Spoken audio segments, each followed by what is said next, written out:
맨날 가. 자, 보겠습니다. 15강의 2번이고요. 바로 한번 볼게요. 주제부터. 자, 문화는 이게 오타 있거든요. 사회적 인식 아니고 인식인데 오타가 있었어요. 자, 문화는 사회적 인식에 영향을 끼치는 한 요소랍니다. 다른 문화권 출신의 사람들은 사회 세계에 대해 각자 다른 방식으로 생각한대요. 그러니까 뭐 뻔한 말들이긴 한데 이 말들만 보면 좀 잘 와닿지 않거든요.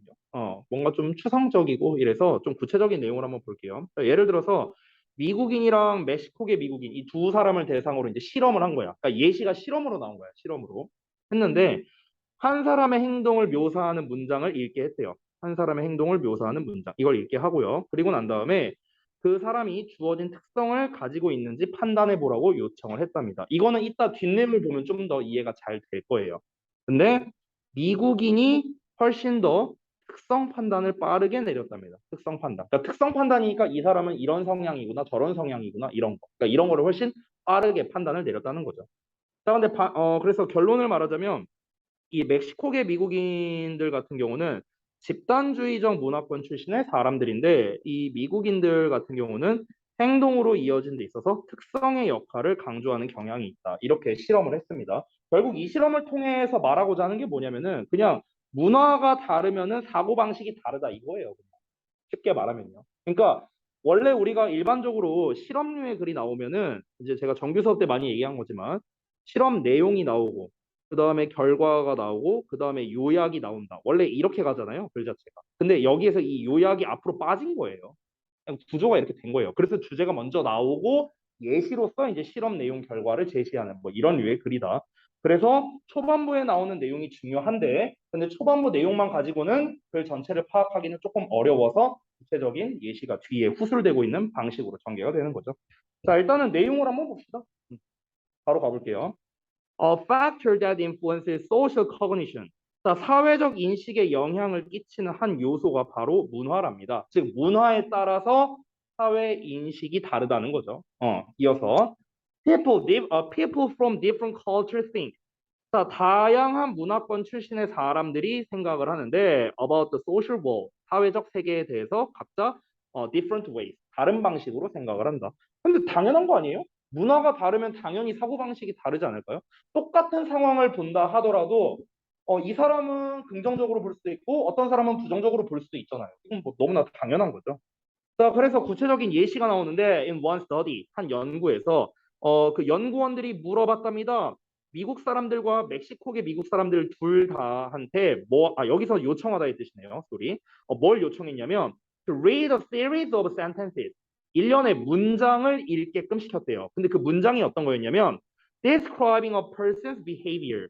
어떤 사람의 행동을 묘사하는 문장이었대. 이거를 읽게끔 하고 그리고 나서 and then judge, 판단하게끔 요청했답니다. 뭐를? Whether this person had a given trait. 그러니까 이 사람이 주어진 특성을 가지고 있는지 아닌지 한번 판단해봐라. 그럼 주어진 특성이 뭔데? 그 예시가 또 뒤에 나옵니다. 읽어볼게요. 다음 페이지. For example, 예를 들어서 one sentence read. 한 문장에는 쓰여 있었답니다. 뭐라고 쓰여 있었냐? He took his first calculus test when he was 12. 오, 천재인가요? 그가 12살이었을 때 그가 첫 미적분 시험을 치렀대요. 12살에. 자, 그러면 이건 뭡니까? 행동 문장입니다. 행동 문장. 됐어요? 그 위에서 지금 말한 게 다시 잠깐 위로 올라가 보면 일련의 행동을 묘사하는 문장을 읽게끔 했다고 여기 내용이 나와 있었죠. 그렇죠? 그래서 지금 요 부분, 여기 요 문장, 이게 뭡니까? 이게 행동 묘사 문장이 되는 거죠. 행동 묘사 문장이고. 자, 그리고 특성을 이제 주어진 특성을 가지고 있는지를 판단하라고 했잖아요. 그럼 특성이 이제 어떻게 주어졌는가? And the trait they reacted to was smart. 그리고 그들이 반응한 특성은 smart였대요. 그럼 이게 바로 특성이 되는 거죠, 특성. 그렇죠? 이렇게 되는 겁니다. 자, 행동을 묘사한 문장을 읽고 그 다음에 이제 주어진 특성은 smart였어요. 그렇죠? 자, 그 다음에 또 다른 문장을 볼까요? Another sentence read. 자, 또 다른 문장에 또 뭐라고 쓰여 있었는가? 이게 또 역시나 행동 문장이 되는 거죠. 그리고 위에 있었던 요거 행동 묘사 문장. 자, 그래서 she wrapped a 25% tip for the waitress. 그녀가 웨이트리스에게 25%의 팁을 남겼대요. 그러면 이 행동 특성이 뭐냐? generous랍니다. 이게 이제 또 특성이 되는 거죠. 됐어요? 관대한이 어때요? 이렇게 두 가지 문장이 있었다고 한번 쳐보자고. 자, 그럼 이랬을 때 as predicted, 예상된 대로 미국 사람들이 made judgments 했대요. 그러니까 판단을 내렸답니다. 특성 판단을 내렸대요. much more quickly. 훨씬 더 빠르게 특성 판단을 내렸다는 거죠. 그럼 특성 판단을 내렸다는 건 뭐겠습니까? 문장을 읽었을 때, 얘 똑똑하네. 다음 문장 읽고, 얘 되게 관대하네. 너그럽네. 이렇게 판단을 빨리 했다는 거죠. 이해되시죠? 누구보다? 멕시코계 미국인들이 했던 것보다 훨씬 더 빨리 했답니다. 자, 우리도 근데 아마 비슷하지 않을까요? 우리도, 야, 12살짜리가 미적분 풀었대. 하면은, 와, 씨, 겁나 똑똑하네. 우리도 그러지 않을까요? 우리도 아마 미국 사람들이랑 비슷하게 이 특성을 기반으로 판단할 것 같아요. 왠지. 자, 그러면 결론이 뭐냐? This reflects. 이것이 뭘 반영하냐면, American strong tendency. 미국 사람들의 강한 경향성을 반영한다. 어떤 경향성이냐? To emphasize the role of traits. 특성의 역할을 강조하고자 하는 그런 강한 경향성을 반영해 준답니다. In leading to behavior. 행동으로 이어지는 데 있어서. 자, 근데 뭐뿐만 아니라 the tendency of those from collectivistic cultures라고 나왔는데 잠깐 보자. 여기 collectivistic cultures라고 돼 있죠. 이게 집단주의적 문화잖아요. 쉽게 말하면 얘네들은요, 멕시코계 미국인들 말하는 거예요. 멕시코계 미국인들. 선생님, 여기서 집단주의적 문화가 멕시코계 미국인인지 어떻게 알아요? 앞에는 아메리칸즈로 나왔잖아요. 어떻게 압니까? 어떻게 아냐면 as well as로 지금 묶여 있잖아요. 그러니까 이 경향성뿐만 아니라 얘네의 경향성도 반영한다는 거잖아요. 둘의 경향성을 반영하는 거죠. 그럼 둘이 누구겠어? 미국인들의 경향성이랑 멕시코계 미국인들의 경향성이겠죠, 당연히. 그러니까 여기서 collectivistic cultures가 멕시코계 미국인의 문화를 말하는 거구나라는 걸 알 수 있고요. 그럼 멕시코계 미국인은 어떤 특성을 가지고 있다? 집단주의적이구나라는 걸 알 수 있는 거죠. 그리고 미국인들의 경향성은 당연히 우리가 상식으로 알고 있는 거는 개인주의잖아요, 원래 미국은. 그렇죠? 그러면 그런 집단주의적 문화로부터의 사람들이 된 거죠. 이 사람들의 경향성도 파악이 됐답니다. 자, 어떤 문화냐면요. To take situational factors in account인데 여기서 take into account라고 나와 있죠. 이게 고려하다라는 뜻이거든. 그러면 상황적 요인을 고려하는 멕시코계 미국인들의 경향성이랑 됐어?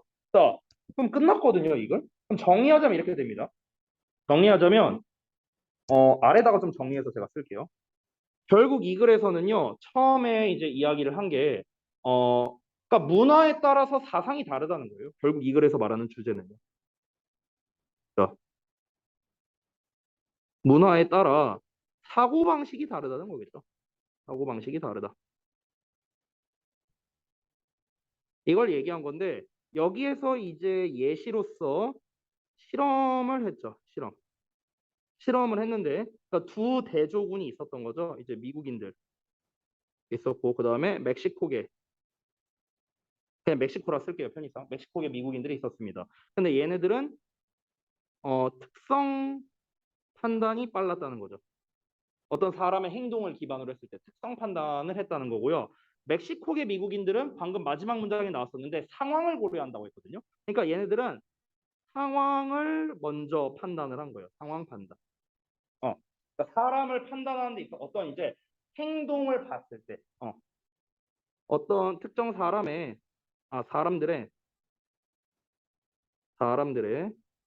특정 행동을 봤을 때, 사람들의 특정 행동을 봤을 때, 그때 미국인들은 특성을 기준으로 판단했고, 멕시코계 미국인들은 상황을 기준으로 판단했다라는 거겠죠. 예를 들면 어떤 겁니까? 아까 전에 12살인데 얘가 미적분을 풀었어 라고 말했으면은 미국 사람들은 애가 똑똑하네. 아이의 특성에 대해서 먼저 판단을 했다는 거죠. 근데 멕시코계 미국인들은 예를 들면 이런 거야. 엄마 아빠가 수학자신가? 뭐 예를 들면 이런 거야. 엄마 아빠가 둘 다 수학자신가? 그래서 이제 어려서부터 이렇게 수학 교육을 이렇게 좀 많이 하신 건가? 이렇게 바라본다. 상황을 기준으로 판단한다. 이해되십니까? 예를 들어서 아까 25%의 팁을 줬대요. 그러면은 미국인들은 특성을 기준으로 판단한 거야. 그냥 이 사람이 되게 착한 사람인데 그냥 제너러스한 성격을 가지고 있는 특성으로서 판단을 하는 거죠. 근데 이제 예를 들어 멕시코계 미국인들은 상황을 기준으로 보는 거야. 빚졌었나? 저 웨이트리스한테? 뭐 예를 들어서 뭐 아니면은 저 웨이트리스가 되게 예뻤었나? 라던가. 그러니까 어떤 상황을 기준으로 이제 이 행동을 판단한다는 거. 이해돼요? 그러니까 똑같은 문장을 읽었음에도 불구하고 사고하는 방식이 다르죠. 왜? 미국인들은 개인주의적이니까 이 개인의 초점을 맞추는 거고 멕시코계 사람들은 아무래도 이제 집단주의적 사고를 가지고 있다 보니까 주변부를 신경을 쓰게 됩니다. 상황을 판단한다. 됐어요? 그래서 결론은 뭐냐? 문화에 따라 사고방식이 다를 수밖에 없다는 거예요. 쉽지 않아요. 어렵지 않죠?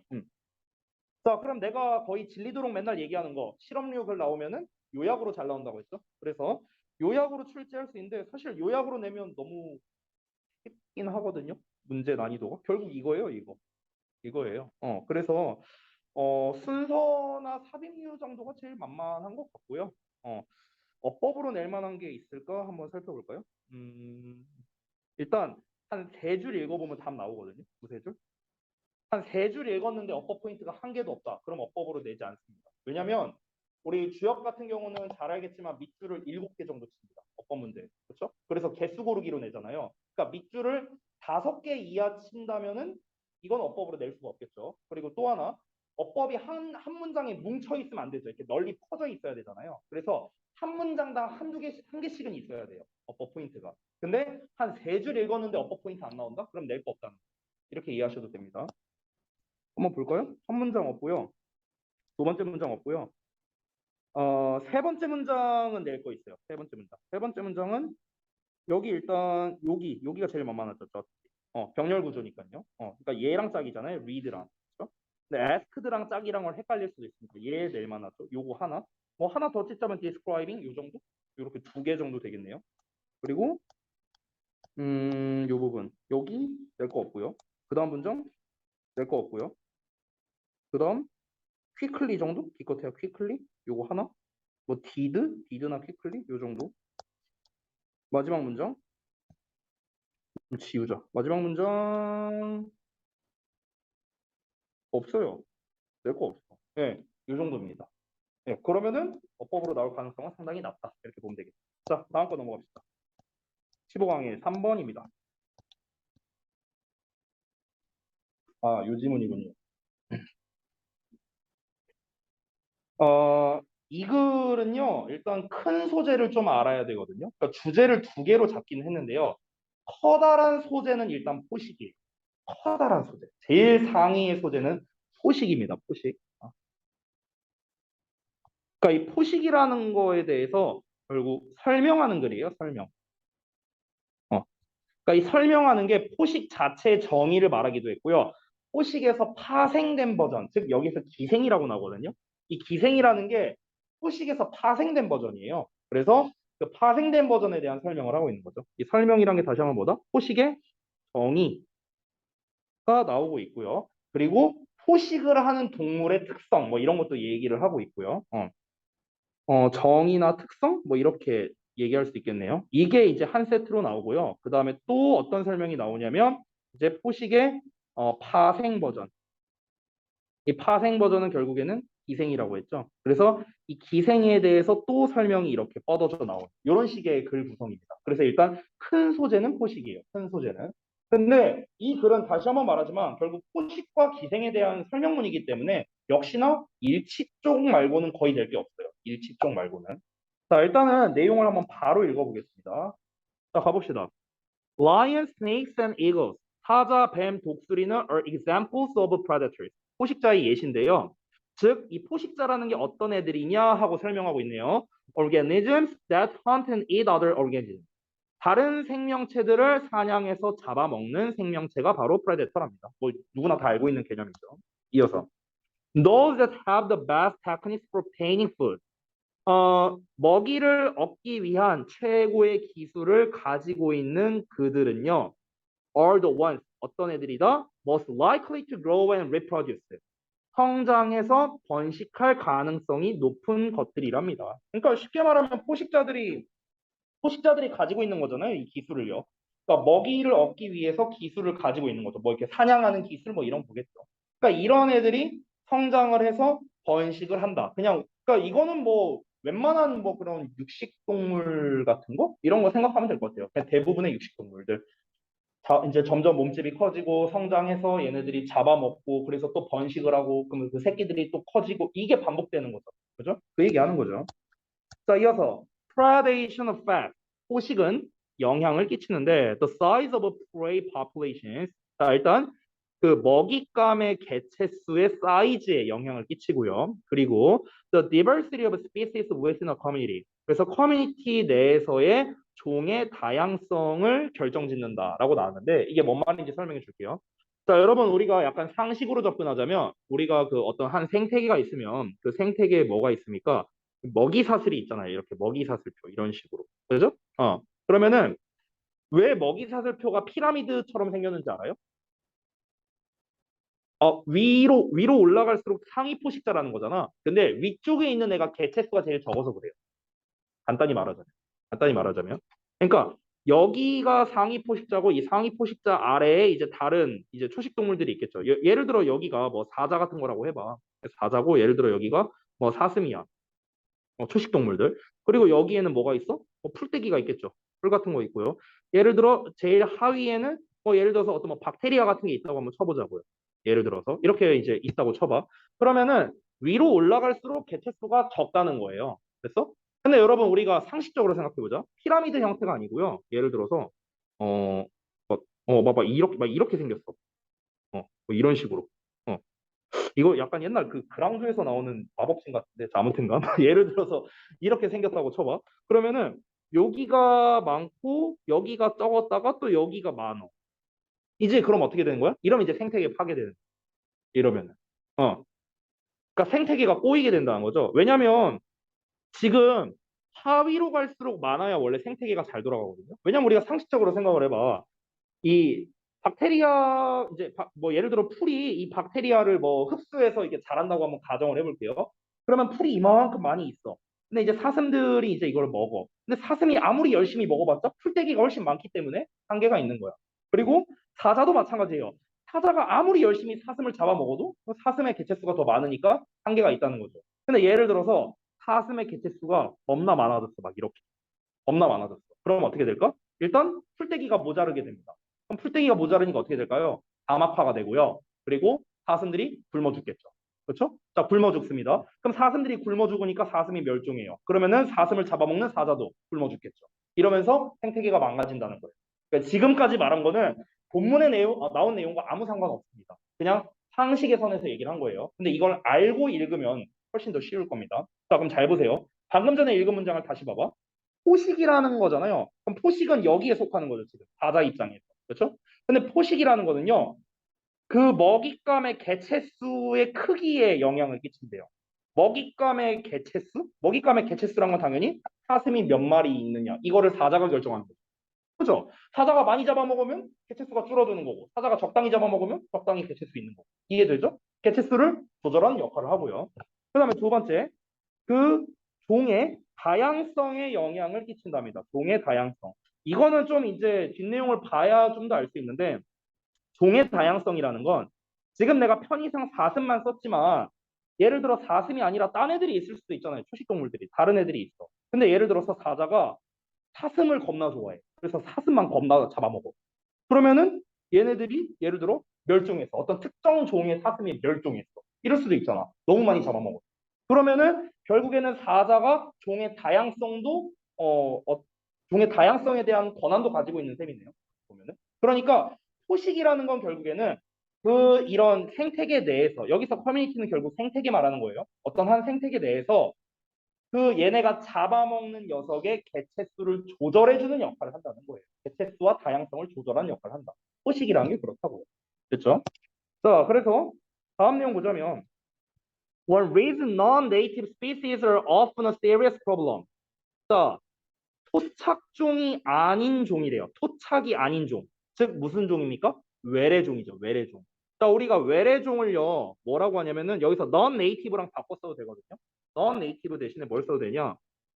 일단 exotic이라고 하면 돼요. exotic 하면은 그 이국적인 원래 외국의 뭐 이런 뜻이죠. 물론 foreign 써도 되는데 foreign은 쉬우니까 안 쓸게요. 그리고 invasive로 써도 됩니다. invasive. invasive는 침투하는 이란 뜻이잖아요. 침입종이란 뜻이죠. 침입종. 그래서 외래종이 된다. 자, 그러면 얘만 바꿔 쓴 거야. non native만. 자, 그러면 토착종이 아닌 애들이 종종 심각한 문제인 한 가지 이유가 뭐냐면 a lack of natural predators,니까 천적이 없다라는 게 바로 문제랍니다. In their new homes. 그들의 새로운 서식지에서. 새로운 서식지라는 것은 새로운 환경, 새로운 그 생태계를 말하는 거겠죠. 아까 말했다시피 기존의 생태계는 이렇게 딱 돼 있었어요. 아이고. 다시 삼각형으로 이렇게 돼 있었어. 이런 식으로 돼 있었는데 근데 외래종이 들어왔네. 그래서 이 초식 동물이 이만큼만 있었는데 이만큼 늘어나게 된 거야. 얘가 외래종이야. 근데 예를 들어서 사자가 얘를 안 잡아먹어. 아니 맛대가리 없어. 안 잡아먹어. 그러면은 얘를 누가 케어할 거냐는 거야. 얘 개체수를 조절할 수 있는 애가 없는데요. 그렇잖아. 포식이라는 거는 개체수를 조절해주는 역할을 하는 건데 얘가 얘를 포식하지 않아요. 잡아먹지 않아. 그러면은 개체수 조절이 안 될 거 아니에요. 그렇죠? 그러면 어떻게 되겠습니까? 이 외래종은 계속 늘어나는 거야. 계속 늘어나. 그러니까 이제 얘네가 어떻게 돼요? 기존에 있던 사슴 이런 애들이랑 풀떼기 뜯어먹는 거 경쟁 붙겠죠. 그렇죠? 근데 사슴은 계속 줄어들어요. 그리고 풀떼기는 줄어들어요. 사슴 멸종. 이렇게 되고 얘네만 남어. 근데 얘네를 안 잡아먹어. 이 외래종을 안 잡아먹어 사자가. 그럼 사자는 더 이상 잡아먹을 사자가 저기 뭐야. 그게 없어요. 사슴이 없어. 그럼 뭐야? 또 멸종. 이렇게 되는 거예요. 아까 말했던 거에서 연결되는 거예요. 이해되시죠? 그러니까 이 토착종이 문제가 되는 이유가 뭐냐? 천적이 없다는 게 문제인 거야. 천적이 있으면 개체수 조절이 될 거 아니야. 그래서 생태계가 잘 돌아갈 텐데 천적이 없으니까 문제가 된다는 거예요. 이해됐죠? 이어서 갑니다. 이거는 구체적인 예시를 말한 건데요. 털부처손이라는 게 있대요. 걔가 바로 그런 종이랍니다. 그런 종이란 게 뭐야? 외래종이란 거겠죠. 어, 근데 반면에 그것의 토착 서식지에서, 즉 털부처손이 원래 살던 서식지에서는요. 그 털부처손의 개체수가 are kept in check.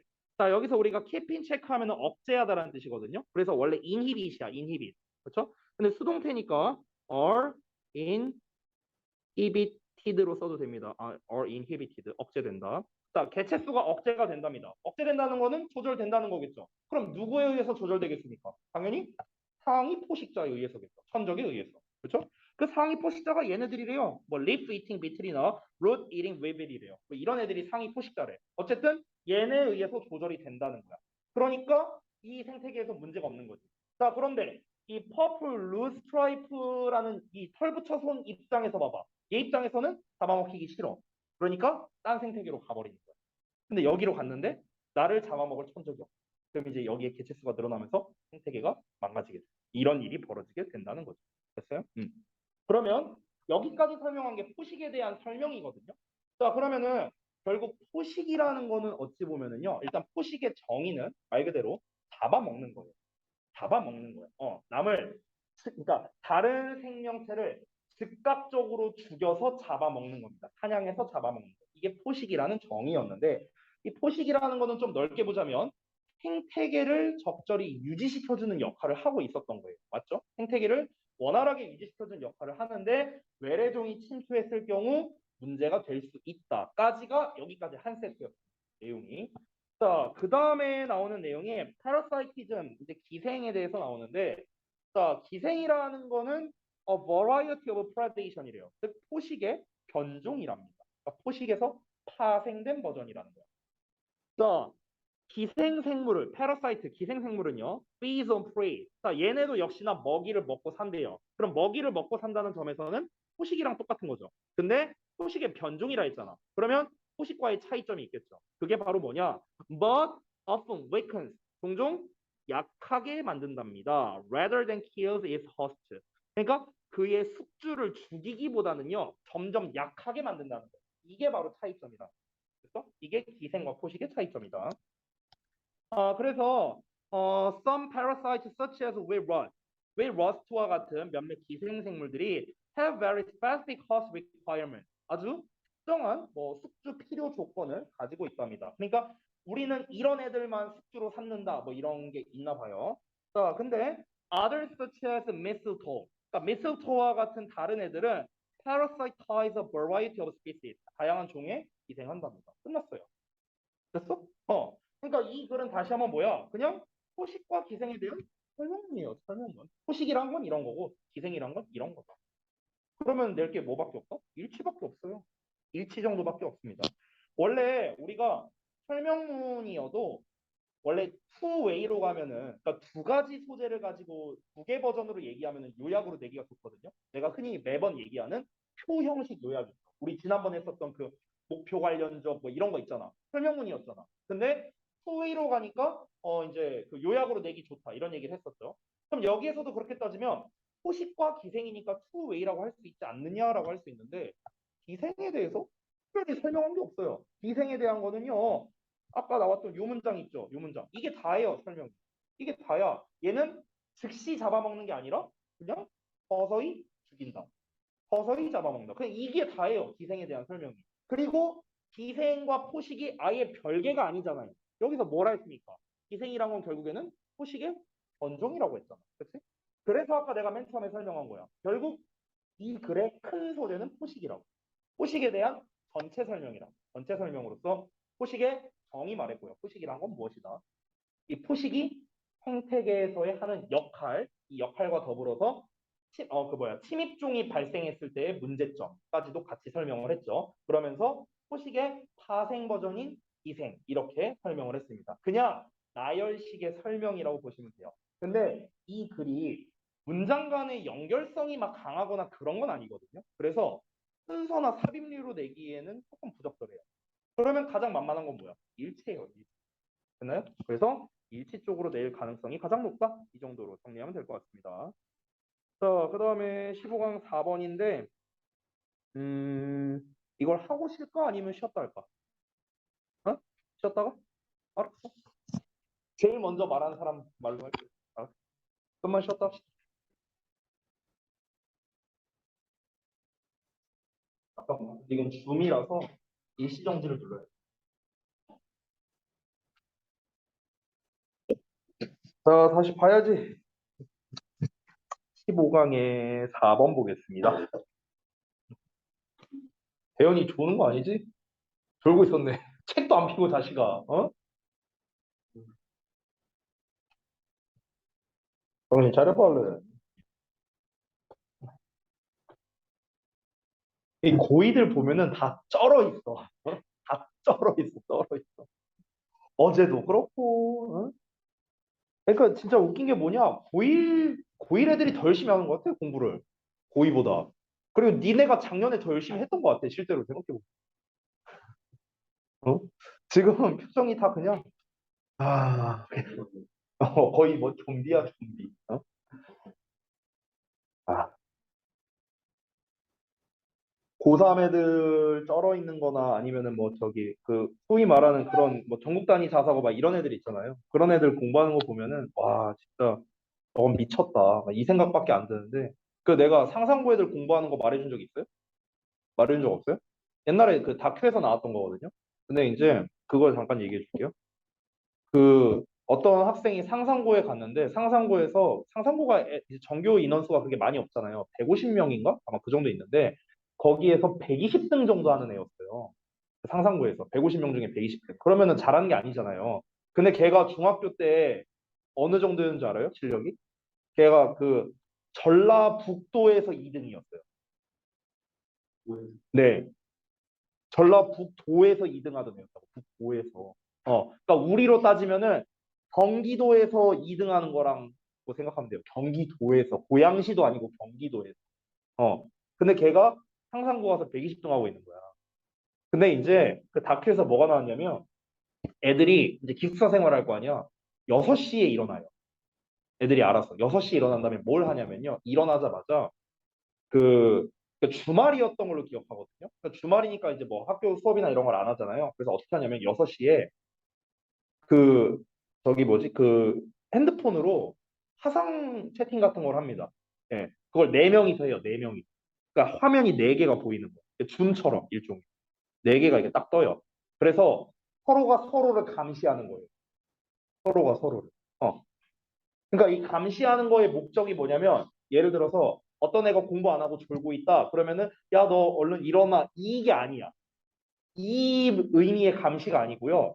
예를 들어서 내가 이렇게 나야 예를 들어서 나야. 그럼 내가 이렇게 세 명의 모니터를 보고 있을 거 아니야. 근데 예를 들어 어떤 애가 졸고 있어. 그러면 아무 말도 안 해. 얘 존다. 내가 그 사이에 내가 공부하면 내가 얘보다 잘하겠지. 이거예요. 그래서 그것 때문에 애들이 안 졸아요. 그것 때문에 못 조는 거야. 내가 졸면은 제가 좋아하겠지? 이 마음 때문에 애들이 못 조는 거야. 그런 의미의 감시인 거야. 그런 의미. 애들이 그렇게 해서 하루 종일 공부합니다. 내가 그거 보고 진짜 충격받았어. 와, 그러니까 나름대로 이제 제가 저기 지인들 중에 좀 엘리트가 많아요. 제 아는 분들 중에. 근데 그분들을 보면은 과거를 뭐 조기 졸업해서 카이스트 가고 막 이런 사람들도 되게 많거든요. 엘리트들이 많은데 그냥 이제 뭐 어차피 그 사람들 만나서 그런 얘기를 하는 건 아니니까. 근데 그 다큐를 보고 여러 번 아마 찾아보면 나올 거예요, 유튜브에. 근데 그거 보고 진짜 충격받았어요. 제가. 그래서 진짜 이렇게까지 하는구나, 공부를. 근데 쟤네들을 어떻게 이겨? 과연? 우리 일반고 다니는 애들이 쟤네를 어떻게 이기지? 이 생각이 드는 거야. 내가 봤을 때는 못 이겨. 이거. 죽었다 깨나도 못 이긴다. 이 생각밖에 안 들더라고. 네. 아니 저렇게 필사적으로 본인들이 죽어라고 공부를 하는데 저거를 어떻게 이기지? 이 생각이 들었어요. 그러니까 물론 여러분도 힘들고 바쁘다는 걸 왜 모르겠어요. 나도 씨 고등학교 생활을 해봤는데. 근데 걔네들은 진짜 약간 그 사세 느낌이에요. 그 사세. 완전 넘사벽. 그렇더라고요. 그래서 뭐 어차피 여러분한테 뭐 그렇게 공부하라는 거는 뭐 바라지도 않고요. 말도 안 되고 그거는. 그냥 주어진 것만 좀 잘 해도 충분하니까. 네. 그만 힘내봅시다, 여러분들. 자, 갑시다. 이 글도 역시나 설명문입니다. 이 글도. 이 글도 뭐 어떤 특별한 맥락이 있거나 그런 게 아니라 그냥 설명문. 페트라라는 도시의 설명문인데요. 그래서 역시나 일치밖에 사실상 낼 게 없습니다. 원래 일반적인 그 설명문은요, 보통 출제할 만한 게 설명문에서 제일 낼 만한 원래 변형 문제는요, 일치 아니면은 뭐 간혹 가다 뭐 순서 또는 삽입 아니면 어법 그리고 요지 정도? 이 정도 낼 수 있거든요. 보통 설명문에서 출제할 수 있는 게. 아니면 요약까지도 있겠죠. 투웨이라면은. 근데 이제 이 나머지 네 개 영역은요. 내는데 좀 조건이 있어요. 조건이. 그러니까 예를 들면은 요약 같은 경우는 아까 말했다시피 뭔가 이제 좀 대조군 두 개를 써서 이제 두 개로 이제 뭐 설명을 한다거나 뭐 이런 식의 요약 가능한데 미리 말하면 얘는 대조군이 아닙니다. 그냥 페트라에 대한 설명문이기 때문에 요약 사실 내기 힘들고요. 그리고 요지 같은 경우는 이 글이 시사하는 바가 있어야 돼요. 그러니까 이 글을 통해서 뭘 전달하고 싶다 이런 게 있어야 되는데 역시나 그런 게 없습니다. 그냥 페트라는 이런 도시다. 이게 끝이에요. 그래서 요지도 안 되고요. 어법은 뭐 내용을 봐야겠고요. 순서나 삽입 같은 경우는 이제 흐름이 중요하잖아요. 그렇죠? 얘 다음에 얘가 나와야 되는 어떤 논리적인 근거가 필요합니다. 근데 그런 게 사실은 좀 부족해요. 단순 나열식이거든요. 그래서 순서 삽입도 사실 조금 힘듭니다. 내기가. 그러니까 지금 내가 말한 애들을 못 낸다는 아니에요. 낼 수는 있어요. 낼 수는 있는데 문제 퀄이 낮다는 거예요. 내가 말하는 거는.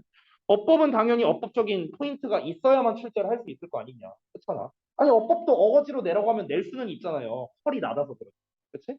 그렇기 때문에 이 글 같은 경우는 진짜 나는 아무리 봐도 일치 말고 낼 게 없어 보인다? 아니면 출제를 안 해버리거나 이렇게 보였거든요. 일단은 내용을 한번 보겠습니다. 자, 가볼게요. The thing goes, 대절하고 나왔습니다. 자, 어떠한 말이 있는데 어떤 말이냐? 대절이야라는 말이 있대요. 이 대은 조금 그래도 중요하거든요. 어법적으로. 좀 이따가 설명할게요.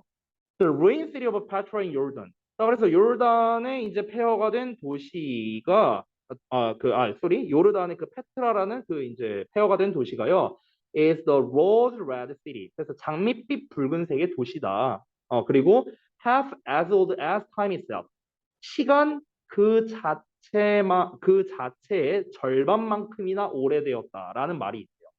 시간 그 자체의 절반이다. 이게 뭔 말일까요? 시간 그 자체의 절반이다. 시간 그 자체의 절반이란 건 뭐냐면요. 시간이라는 게 존재하는 아예 태초부터 오늘날까지 라고 생각하면 돼요. 그러니까 약간 성경으로 따지면요. 하나님이 천지를 창조하신 그 순간부터 오늘날까지예요. 이게 이제 시간이죠. 시간의 전체. 근데 이거의 절반만큼 오래됐어요. 말이 돼요? 말이 돼? 아니, 페트라라는 건 결국 어디에 있어요? 지구에 있을 거 아니야.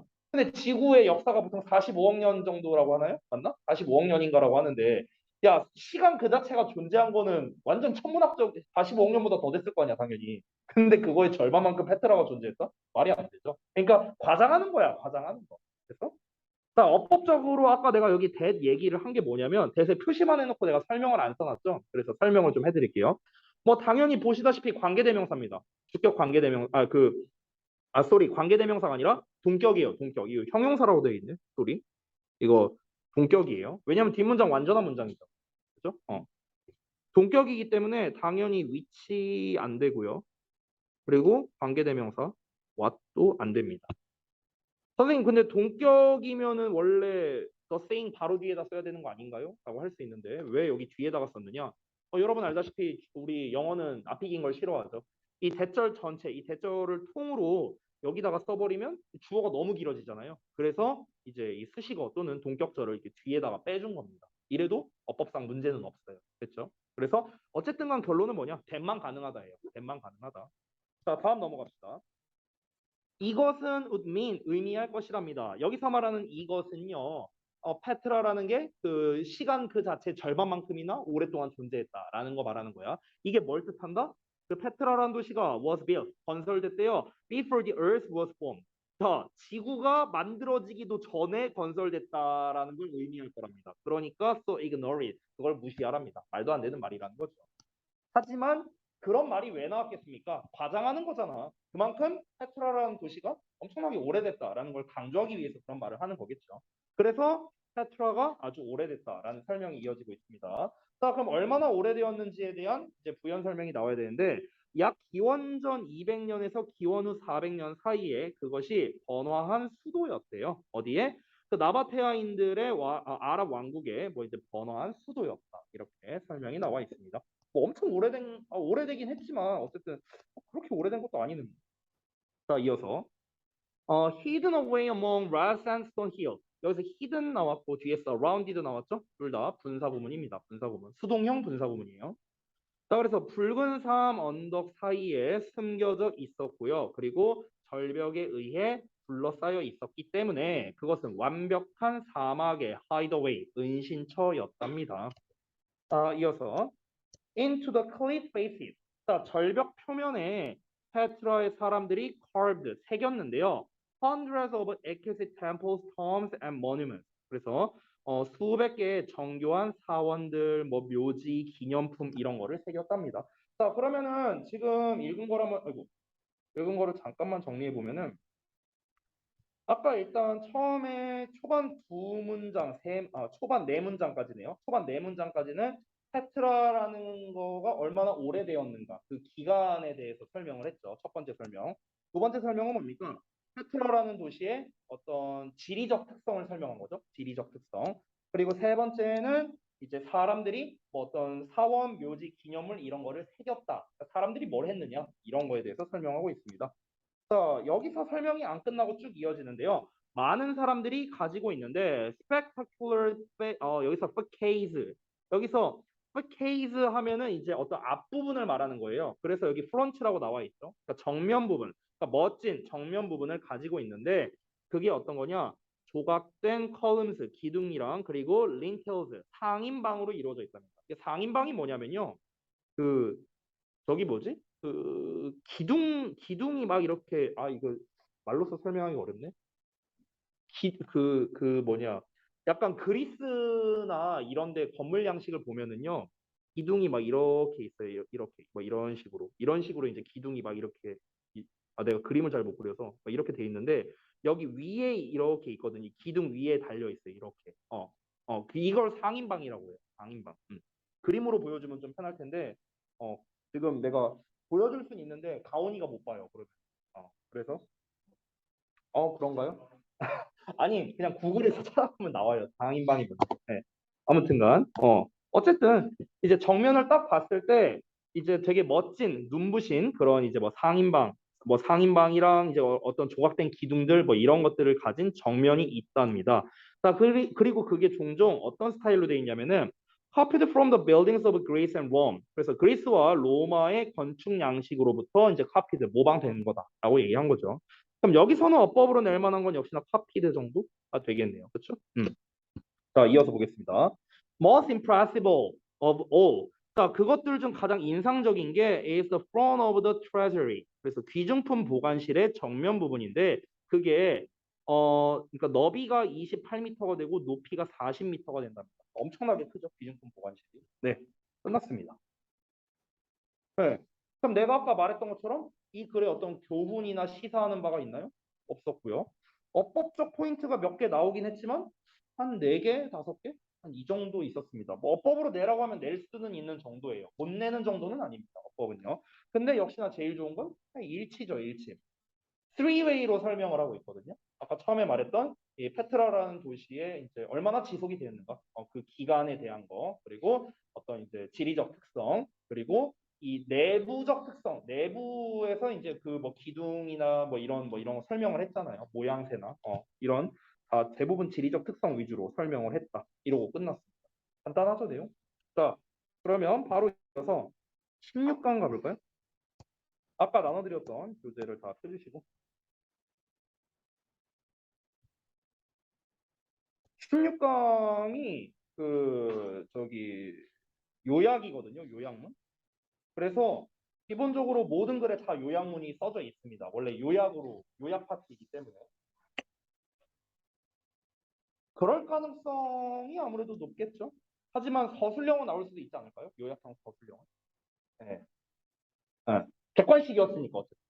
네, 서술형은 낼 수 있죠. 충분히 패러프레이징해서 실제 만약에 좀 친절하게 할 거면 그대로 낼 수도 있고요. 서술형. 그래서 제가 요약문도 다 써놨기 때문에 그 부분도 꼭 잘 봐주시기 바랍니다. 내용적으로 중요하니까요. 자, 게이트웨이 봅시다.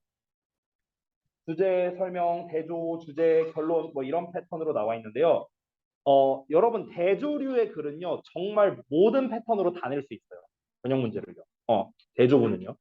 대조군은 뭐 요약 내기도 좋고요. 순서나 삽입도 좋겠죠. 대조가 되는 부분에서 삽입하면 되니까요. 그리고 대입항 내기도 좋고요. 흐름상 어색한 거 내기도 좋죠. 대조가 되고 있으니까. 또는 어휘 문제로 내기도 좋겠죠. 그러니까 낼 수 있는 게 사실상 무궁무진하기 때문에 어떤 유형으로 낼 거냐를 말하는 건 오히려 의미가 없다고 생각합니다. 내용 파악 자체가 중요하겠죠.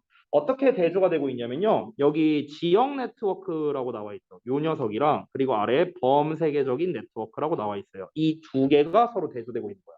미리 말하자면. 그러면은 너네는 이 글을 도식할 때 어떻게 하면 돼요? 역시나 이 두 개를 기준으로 그 너네 지난번에 목표 관련적, 목표 지향적 있죠? 그 방식으로 도식화를 하면 좋을 것 같아요. 자, 그러면은 특징을 한번 체크해 보자. 지역 네트워크란 게 있는데 이게 폐쇄적이래요. 특징 나왔죠? 그래서 외부와의 상호작용이 잘 이루어지지 않는다. 이건 뭐 당연한 얘기겠죠. 폐쇄적이니까 외부와의 상호작용이 잘 안 되는 거예요. 자, 근데 여기서 결속력이 높은 지역이라고 나왔죠. 이 결속력이 높다라는 것 자체가 이 지역 네트워크 내부적인 결속력을 말하는 거예요. 여기서 결속력이 높다는 거는요. 내부적 결속력입니다. 내부적 결속. 내부적 결속력이 높다를 의미하는 겁니다. 그러니까 지들끼리 친하다고 쉽게 말하면. 지들끼리는. 그래서 어떤 커뮤니티가 있어. 어떤 커뮤니티가 있고 또 어떤 커뮤니티가 이렇게 있어. 그러면 여기가 예를 들어서 지역 네트워크라고 쳐보자. 지역 네트워크. 그러면 여기서는 어떠냐면은 이 안에서는 지들끼리는 끈끈하다 이거야. 근데 말했다시피 얘네가 되게 폐쇄적인 성향을 띠고 있기 때문에 외부와의 교류는 없다는 거예요. 됐어? 지들끼리만 친하다고. 흥선대원군이라고. 됐어? 자, 그래서 타 지역과의 결속력이 부족하다란 말이 여기 나와 있죠. 타 지역과의 결속력이 부족하다.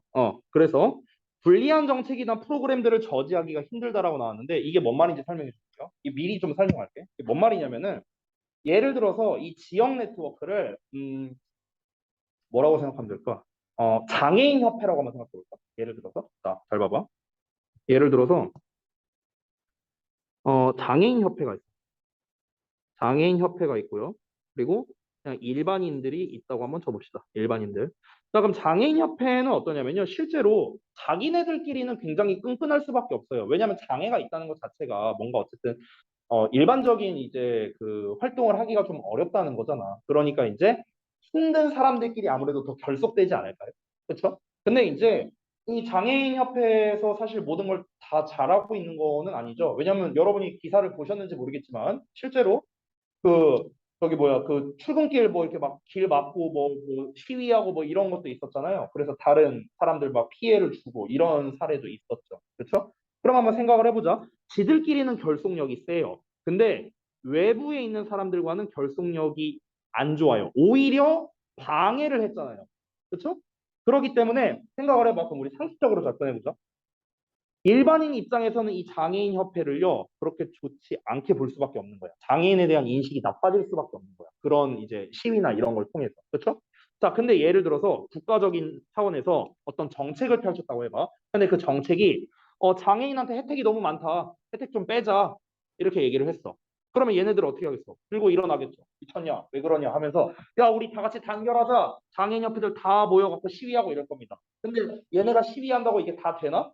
다 들어주는 게 아니잖아. 정책이란 게 무슨 떼쓴다고 뭐 되고 안 되고가 아니니까. 그러면은 어떤 정책이 수립이 되느냐 마느냐를 결정짓는 중요한 요소가 뭐냐? 바로 여론이에요. 여론. 여론. 그러면은 얘네를 지지해 줄 만한 외부 세력이 있어야 된다는 거예요. 얘네만으로는 안 되죠. 얘네만으로는 얘네한테 불리한 정책을 어떻게 유리하게 수립할 수가 없으니까 외부의 도움을 받아야 되는데 근데 외부와의 교류를 안 한대잖아. 그러면은 당연히 여론을 이끌 수가 없겠죠. 외부의 도움을 못 받으니까. 그러면 얘네는 어떻게 해야 돼? 불리한 정책을 그냥 받아들일 수밖에 없는 상황이 더 많이 나온다는 거예요. 그 얘기하는 거예요. 이해됐죠? 뭔 말인지? 음. 자, 근데 그에 반해서 범세계적인 네트워크랍니다. 그럼 범세계적인 네트워크는 말 그대로 세계적이라는 거니까 트여 있는, 그러니까 오픈되어 있는 네트워크라는 거죠. 그러니까 얘는 클로즈드고요. 얘는 오픈드예요. 자, 그러면 범세계적인 네트워크는 당연히 어떻겠냐? 상대적으로 결속력이 낮대요. 여기서 말하는 결속력이란 건 당연히 지역 내 구성원들끼리. 됐어? 아까 장애인협회는 어때요? 자기네들끼리의 결속력이 굉장히 셉니다. 근데 일반적인 범세계적인 네트워크는 내부적인 결속력은 약하다는 거예요. 내부적 결속력은 약해. 근데 그렇다 하더라도 타 지역과의 교류가 되니까 새로운 정보를 얻는다거나 아니면은 뭐 긍정적인 영향을 받는다거나 이런 것 때문에 이익이 생길 수밖에 없다는 거죠. 이 내부적으로는 결속력이 약한 편이지만 이런 커뮤니티가 여러 개 있을 거 아니야. 이렇게 여러 개. 그렇죠? 그럼 얘네들끼리 이렇게 서로 이렇게 교류를 하면서 얘네들은 이 하나의 집단만 봤을 때는 얘네보다 약할 거예요. 결속력이. 하지만 이거 모든 것들의 결속력을 다 합치면 당연히 얘네가 훨씬 크겠 얘네보다 훨씬 크겠죠. 왼쪽에 있는 애들. 이해되십니까? 뭔 말인지? 음. 그래서 결론이 뭐냐? 지역 네트워크에 속한 사람들은요, 지들끼리만 결속한다고. 그래서 우모랑 개구리가 될 수 있어요. 근데 범세계적인 네트워크는 어떻다? 새로운 정보와 더 넓은 범위의 결속을 통한다는 거죠. 더 넓은 범위의 결속이라는 거예요. 자기네 네트워크 안에서의 결속도 뭐 있기는 있지만 상대적으로 좀 낮지만 근데 더 넓게끔 결속력을 높여서 결국엔 이익을 얻을 수 있다는 거죠. 그럼 결국 이 사람이 말하고 싶은 건 뭘까요? 지역 네트워크와 범세계적인 네트워크를 대조군으로서 얘기하긴 했지만 각각의 장단점에 대해서 얘기한 건 아니에요. 엄밀히 말하면 범세계적인 네트워크가 더 많은 이익을 얻을 수 있다 쪽으로만 얘기를 한 거예요. 이해되셨습니까? 그래서 지역 네트워크는 마이너스, 범세계적 네트워크는 플러스로 생각하셔도 좋은 거예요. 이해되셨죠? 자, 그럼 한번 가보겠습니다. 자, 지역 네트워크의 약점이래요. 야, 시작부터 약점이라 했잖아. 안 좋은 말이죠? 약점이 놓여 있답니다. 그들의 셀프 컨테인먼트래요. 컨테인먼트는 제한을 거는 건데 스스로에게 제한을 거는 거죠. 그래서 자신의 틀을 말하는 거예요. 그냥 틀 안에 갇혀 있는 거.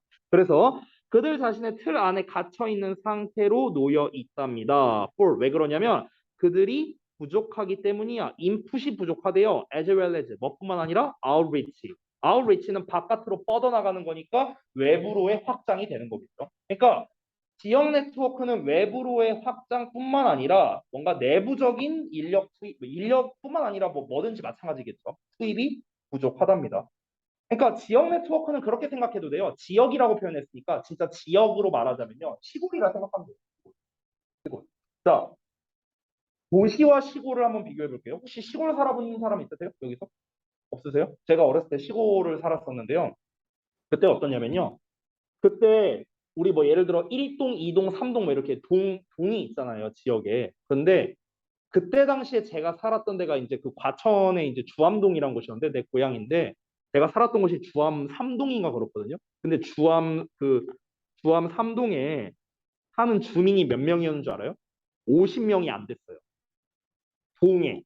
한 동에 50명이 안 됐어. 야, 지금 아파트 한 동만 하더라도 수백 명이 살잖아요. 그렇잖아. 근데 동네 한 동에 50명도 안 살아. 50명도. 그러니까 여기야말로 진짜 폐쇄적인 커뮤니티거든요. 진짜? 이 시골이야말로. 그러니까 시골에서는 어떠냐면요. 약간 예를 들면 이런 거야. 우리 어머니가 나한테 이제 저기 심부름을 가끔 하셨었어요. 그럼 심부름이 뭐였냐면은 야, 가갖고 2층 할머니네 가서 저기 뭐야 그거 좀 뭐 좀 빌려와라 이렇게 말해요. 그럼 우리가 지금 들으면 아니 2층 할머니도 뭔데 이럴 거 아니야. 2층 사는 사람이 한둘이야 이럴 거 아니야. 근데 2층 할머니네 하면은 한 명밖에 없어요. 그 동네에는 한 명밖에 안 계셔. 그래서 알았어 해갖고 내가 2층 할머니네 진짜 2층 할머니라고 불렀어요. 그래서 거기 가고 2층 할머니 안녕하세요. 저 이거 뭐 빌리러 왔어요. 그거 빌려갖고 가지고 가고 막 그랬었거든요. 응. 그래서 뭐 또는 야 저기 뭐 아랫집 쌍둥이네 가서 뭐 빌려와라. 아랫집 쌍둥이네도 하나밖에 없어. 그래서 아랫집 쌍둥이네 가서 뭐 빌려. 그러니까 이런 식이었거든요. 그러니까 이런 폐쇄적 커뮤니티, 그러니까 지역 네트워크는요. 그냥 쉽게 말하면 시골이라고 생각하면 될 것 같아요. 그럼 시골 사람들끼리 어때요? 굉장히 끈끈하죠. 그죠? 근데 외부와의 좀 결속은 약한 편이라는 거 됐어요? 그게 나는 개인적으로 생각하기에 제일 심한 게 어디냐면요. 제주도라고 생각해요. 제주도. 제주도. 제주도가 그게 좀 심한 것 같더라고요. 우리 저기 범철 쌤이 제주도에서 이제 오셨잖아요. 그래서 이제 제가 이제 한번 여쭤봤었는데 제주도는 이제 뭐 서울 사람들 뭐 아니면 뭐 어디 부산 사람들 이런 식으로 표현을 안 한대요. 말을 할 때 자기들끼리 대화할 때 어떻게 표현하냐? 육지 사람들이라고 표현한대요. 육지 사람들. 섬이니까 섬 사람, 육지 사람 이런 식으로 표현을 한다고 하더라고. 그러니까 그런 것 자체가 굉장히 폐쇄적인 커뮤니티다라는 걸 우리가 간접적으로 좀 알 수 있는 거죠. 자, 그래서 어쨌든 지역 네트워크는 뭔가 좀 약간 시골 이미지를 생각하면 여러분이 좀 수월하게 이해할 수 있을 것 같아요. 범세계적인 네트워크는 지금 여러분 생각합니다. 지금 여러분이 각자 살고 있는 뭐 아파트나 어쨌든 집 이웃들과 굉장히 다 친하게 지내나요? 모든 동에 있는 사람들과 다 알고 지내나요? 그럴 리가 없죠. 그렇죠? 그러긴 힘들잖아요. 그렇죠? 근데 그럼 되게 그냥 개인주의적인 거죠. 어찌 보면요. 그냥 친한 사람은 뭐 좀 친하고 아니면 뭐 여기 동네 말고 뭐 딴 동네 사람이랑 또 친하게 지낼 수도 있겠다. 내가 사는 곳은 서울 강서구지만 내 친구들은 서울 방배동에 있단 말이야. 그러면은 나는 이제 저 외부 쪽과의 이제 커뮤니티가 또 있는 거고. 그렇죠? 내 지인들도 또 어디에 있고 저기에 있고 여기저기 있으니까 좀 이제 그 강서구 내에서는 제가 커뮤니티가 약한 편이지만 결속력이 약한 편이지만 여기저기에 이제 나의 커뮤니티들이 퍼져 있는 거죠. 이해되죠 이제? 이 정도 얘기는 충분히 이해했죠? 자, 그러면은 이제 쭉 갈게요. 다 이해했을 거라 생각하고 갑니다. In a classic study of urban politics. 자, 도시 정책에 관한 한 전형적 연구에서 허버트 건스라는 사람이 뭘 발견했냐? 대저리아를 알아냈어요. Neighborhoods with the highest levels of solidarity. solidarity가 바로 결속력이에요. 이거 조금 잘 봐야 되는 게 이게 혹시 헷갈릴까 봐. 이 솔리드 보이지? 솔리드가 뭐야? 고체잖아. 고체. 단단한 거잖아. 고체는 단단한 거고요. 단단하다는 거는 쫙 하고 잘 붙어 있다는 거예요. 그래서 solidarity가 결속이란 뜻이에요. 내가 예전에 충격받은 게 선생님 solidarity 이거 솔로 아니에요? 이런 친구가 하나 있었거든요. 솔로 아니에요. 알겠죠? 결속력이야. 반대야. 반대 오히려. 자, 다시. 자, 가장 높은 수준의 솔리드를 가지고 있어. 단단함, 즉 결속력을 가지고 있는 그런 이웃들이랍니다. 그러면 폐쇄적 커뮤니티 생각해야겠죠? 결속력이 높다고 했으니까. 자, 그런 이웃들은요. 종종 were unable to block. 차단을 할 수가 없답니다. 뭐를요? 불리한 정책이나 프로그램을 차단할 수 없대요. for lack of ties. 자, 타이가 부족하기 때문에 결속력이 부족하기 때문이래요. 아니 위에서 결속력이 세다고 가장 세다고 말했잖아. 그건 뭐예요? 이웃이라고 이웃. 이웃끼리 결속력이 센 거고요. 여기서 결속력이 부족하다고 한 건 뭐야? The possible allies elsewhere in the city. 도시의 다른 동맹이죠, 동맹, ally가. 근데 이제 possible은 있을 법하니까 다른 도시에 있을 법한 동맹들, 됐어? 그러니까 다른 도시 사람들 쉽게 말하면, 그러니까 다른 도시에 있을 수도 있는 그런 사람들과의 결속력이 부족하니까. 그러니까 정책이나 프로그램에 있어서 분리할 수밖에 없다. 이 분리함을 차단할 수가 없다. 저지할 수가 없다는 거죠. 그렇죠? 아니 예를 들어서 시골에 안 좋은 정책을 내밀었어요. 시골 사람들이 뭐 몇 명 되지도 않는 거, 외부의 커뮤니티의 도움을 받을 수 없고, 자기네들끼리 시위해봤자 뭐 눈 하나 깜짝하겠습니까? 안 하죠. 그러니까 그냥 시골에 불리한 정책을 할 수가 있는 거죠. 됐어요? 이렇게 불리하게 영향을 받을 수 있다. It was for this reason that Gons referred to them as urban villagers. 라고 했죠. 여러분 이 village라는 단어가 마을이란 뜻이잖아요. 마을이라는 이 표현 자체가요. 원래 시골스러운 마을이에요. 빌리지란 단어 자체. 됐어? 그래서 도시의 마을 사람들이라고 직역이 되는데 여기서 마을 사람들은 뭐야? 시골 사람들. 그래서 촌 사람들이라고 지금 해석이 된 거예요. 됐어요? 자, 그래서 강조 구문인데 바운스가 그들을 즉 지역 네트워크에서 살고 있는 사람들을 도시의 촌 사람들이라고 언급했던 게 바로 이러한 이유 때문이었다. 이렇게 해석이 되는 거죠. 강조니까. 자, 이제 시점이 바뀝니다. 지금까지 지역 네트워크 얘기했는데 이제는요. 커스모폴리탄 네트워크를 말합니다. 원래 커스모폴리탄은 대도시의라는 뜻이죠. 근데 여기서는 대규모의 정도로 해석하면 될 것 같아요. 즉 범세계적인 이렇게 해석이 됩니다. 자, 지역 네트워크의 반대로서 범세계적 네트워크는 little solidarity니까 little은 거의 없는 거죠. 즉 거의 결속력을 제공하지 않는답니다. 여기서 말하는 결속력은 내부적 결속을 말하는 거예요. 한 커뮤니티 내의 결속입니다. 다시 특정 공동체, 특정 공동체 내의 결속력이에요. 근데 이 결속력이 낮다고요. 됐어? 그리고 have little capacity, 능력을 거의 가지고 있지 않다. 어떤 능력? To comfort and sustain members. 그 구성원들을 위로하고 지탱할 능력도 거의 없답니다. 아니 뭐 아는 사람도 별로 없을 수도 있는데 뭘 위로하고 지탱합니까? 아 무조건 우리 동네에 살아야 돼. 딴 데 이사 가지 마. 뭐 이래요? 이것도 아니잖아. 그렇죠? 그러니까 그럴 게 없다는 거죠. But 그러나 members benefit 그 구성원들이 이익을 얻는데요. 뭐로부터? A constant flow of new information 새로운 정보의 끊임없는 흐름으로부터 또는 from the great reach of their influence 그들의 영향력의 커다란 범위로부터 이익을 얻는답니다. 영향력의 커다란 범위란 건 뭡니까? 폐쇄적이 아니니까 다른 커뮤니티로부터 새로운 정보를 얻고 다른 커뮤니티로부터 뭔가 좀 그런 거를 들을 수가 있는 거겠죠. 그렇죠? Even if it tends to be somewhat lacking in strength. 다소 뭐 할지라도 그것이 어떤 힘에 있어서 부족한 경향이 있다 하더라고요. 그러니까 힘에 있어서 부족하다라는 거는 뭐냐면은 이제 결속력이 이제 그 아까 말했던 이제 지역 네트워크에 비해서 결속력은 약하잖아요. 그렇잖아. 걔네들은 엄청 끈끈한 거예요. 엄청 끈끈한데 결속력 자체가 좀 다소 부족해. 근데 그렇다 하더라도 어쨌든 얘네들은 새로운 정보도 얻고요. 그리고 이제 거기에서 받을 수 있는 긍정적인 영향들도 있고요. 이러면서 혜택을 받고 있다는 거죠. 그래서 자, 로컬 네트워크 얘기로 또 다시 나왔습니다. 지역 네트워크는 규모가 작은 경향이 있는데 바로 이어서 in contrast 그와 대조적으로 cosmopolitan networks는 규모가 거대할 수 있답니다. 따라서 were the urban villagers lacked high 도시의 촌 사람들이 결속력이 부족했대요. 자, 도시의 촌 사람들 누구라고요?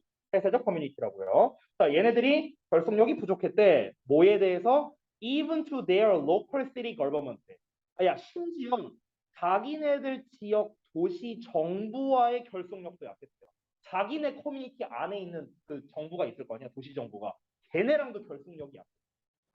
근데 반면에 커스모폴리탄 네트워크스는요 결속을 이 녀석들의 결속력은요 공중 어디로 이끌었냐면 백악관으로 이어지기도 했어요. 백악관으로 이어졌다는 건 무슨 말이에요? 백악관이 뭐예요? 대통령 있는 데잖아요. 그렇죠? 그러니까 이거 무슨 말이야?